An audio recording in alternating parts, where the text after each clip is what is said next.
السلام علیکم ورحمۃ اللہ وبرکاتہ ایوری ون۔ آج کے اس لیکچر میں بنی آدم یعنی تمام انسانیت کے سب سے بڑے دشمن ابلیس کے بارے میں بات کرنا چاہتا ہوں۔ تو کچھ آیات آپ کے سامنے پریزنٹ کروں گا۔ سورہ الاعراف کی آیت نمبر 11 سے سٹارٹ کرتے ہیں۔ اللہ تعالیٰ فرماتے ہیں وَلَقَدْ خَلَقْنَاكُمْ ثُمَّ صَوَّرْنَاكُمْ، اور بے شک ہم نے تمہیں بنایا ہے، ثُمَّ صَوَّرْنَاكُمْ، اور تمہیں فیشن کیا ہے ایک بہت ہی بیلنس طریقے سے، صَوَّرْنَاكُمْ یعنی بیلنس طریقے سے بنایا۔ جس طرح سورہ شمس میں اللہ تعالیٰ فرماتے ہیں فَأَلْهَمَهَا فُجُورَهَا وَتَقْوَاهَا، کہ ہم نے تمہارے اندر فجور بھی رکھا ہے یعنی نافرمانی کرنے کی کیپیبلٹی بھی ہے، وَتَقْوَاهَا، اور تمہارے اندر خود کو روکنے کی اور اچھا کرنے کی کیپیبلٹی بھی ہے۔ آگے بڑھتے ہیں۔ ثم قلنا للملائکۃ اسجدوا لآدم، اور پھر ہم نے فرشتوں سے بولا آدم کو سجدہ کرو، فسجدوا، سب نے سجدہ کر لیا، الا ابلیس، سوائے ابلیس کے، لم یکن من الساجدین، اور وہ سجدہ کرنے والوں میں سے نہیں تھا۔ لم یکن یعنی اس نے سجدہ کرنا ہی نہیں تھا، اللہ تعالیٰ کو پتہ تھا وہ سجدہ نہیں کرے گا۔ قال ما منعک الا تسجد اذ امرتک، اللہ تعالیٰ فرماتا ہے تمہیں کس چیز نے روکا جب میں نے تمہیں حکم دیا تھا سجدہ کرنے کو۔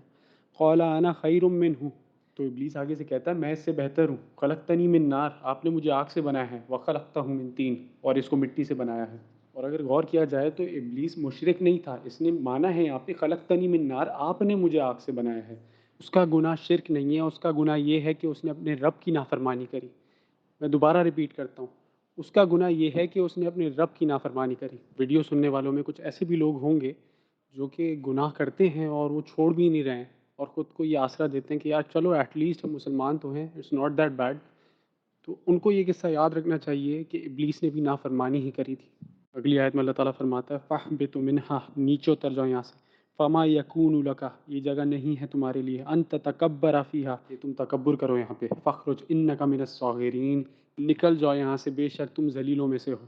قال انظرنی الی یوم یبعثون، ابلیس آگے سے کہتا ہے مجھے مہلت دے اس دن تک کے لیے جب آپ ان کو دوبارہ اٹھائیں گے، یبعثون جب دوبارہ اٹھایا جائے گا ان کو۔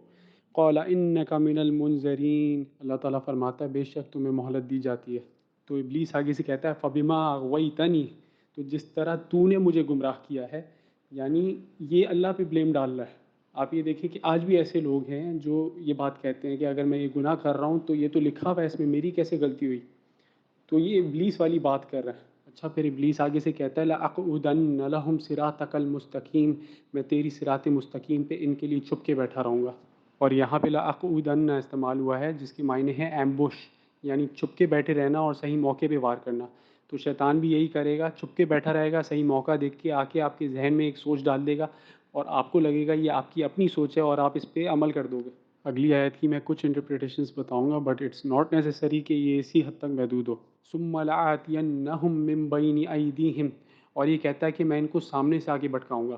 اگر آپ دیکھیں تو پچھلی آیت میں صراط مستقیم کی بات ہو رہی تھی کہ میں چھپ کے بیٹھوں گا صراط مستقیم پہ۔ اب یہ کیا کرے گا کہ جب بھی ہم لوگ سیدھی راہ پہ چل رہے ہوں گے، احکامات پہ عمل کر رہے ہوں گے، یہ سامنے سے آ کے ہمارا دھیان کہیں اور لگانے کی کوشش کرے گا، یہ دنیا کے کسی معاملے میں ہمیں الجھا دے گا اور ہمیں صراط مستقیم سے بھٹکانے کی کوشش کرے گا۔ سامنے سے آنے کا مطلب یہ ہے کہ یہ ہمارا ویو روک دے گا، یہ ہمارا دھیان کہیں اور لگا دے گا۔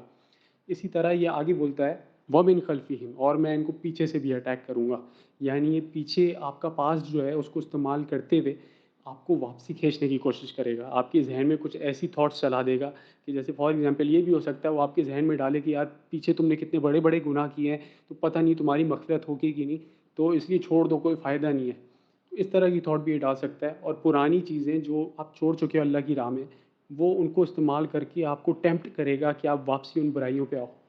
وعن ایمانہم، اور میں ان پہ سیدھے ہاتھ سے حملہ کروں گا، یعنی سیدھے ہاتھ پہ ہمارے نیک اعمال ہوتے ہیں، تو یہ نیک اعمال میں بھی آ کے بیچ میں درار بنے گا۔ یہ جب آپ نماز پڑھ رہے ہوگے تب سیدھے ہاتھ سے آ کے اچھی سوچیں آپ کے ذہن میں ڈالے گا، لیکن چونکہ وہ وقت نہیں ہے ان سوچوں کا، تو آپ ان سوچوں میں پڑھ کے غلط کام کر رہے ہوگے۔ آپ کو لگ رہا ہوگا بہت اچھی سوچ رہے ہو اور پتہ نہیں دنیا کو بچا لو گے نماز کے دوران ہی، لیکن وہ آپ کو ڈسٹریکٹ کرنے کا ایک طریقہ ہے بس۔ وعن شمائلہم، اور میں ان پہ الٹے ہاتھ سے بھی حملہ کروں گا، یعنی آپ کو پتہ ہوگا یہ آپ برا کام کر رہے ہو، لیکن اس کی باتوں میں آ کے آپ کچھ نہیں سوچو گے، آپ پھر بھی وہ برا کام کر دو گے۔ ولا تجدو اکثرہم شاکرین، اور آپ زیادہ تر کو شکر گزار نہیں پاؤ گے، یعنی ناشکری کو نافرمانی کے ایکول قرار دیا ہے۔ قال اخرج منها مذءوما محذورا، اللہ تعالیٰ فرماتا ہے نکل جائے یہاں سے مذءوما، ڈسگریسڈ، ذلیل، مدحورا بھگا دیے جانے والا، ٹھکرایا ہوا، لمن تبعک منہم اور جو بھی ان میں سے تمہاری اتباع کرے گا، تمہیں فالو کرے گا، لأملأن جہنم منکم اجمعین، تو میں جہنم کو بھر دوں گا تم سب سے۔ اور یہ ڈائریکٹلی ہمیں وارننگ دی جا رہی ہے، منکم اجمعین، تم سب سے بھر دوں گا۔ ہمیں کوئی بھی عمل کرنے سے پہلے یہ سوچنا چاہیے کہ کیا اس سے میرا رب راضی ہوگا، یا کیا یہ شیطان کا وسوسہ تھا جس کی وجہ سے میں یہ عمل کرنے لگا ہوں۔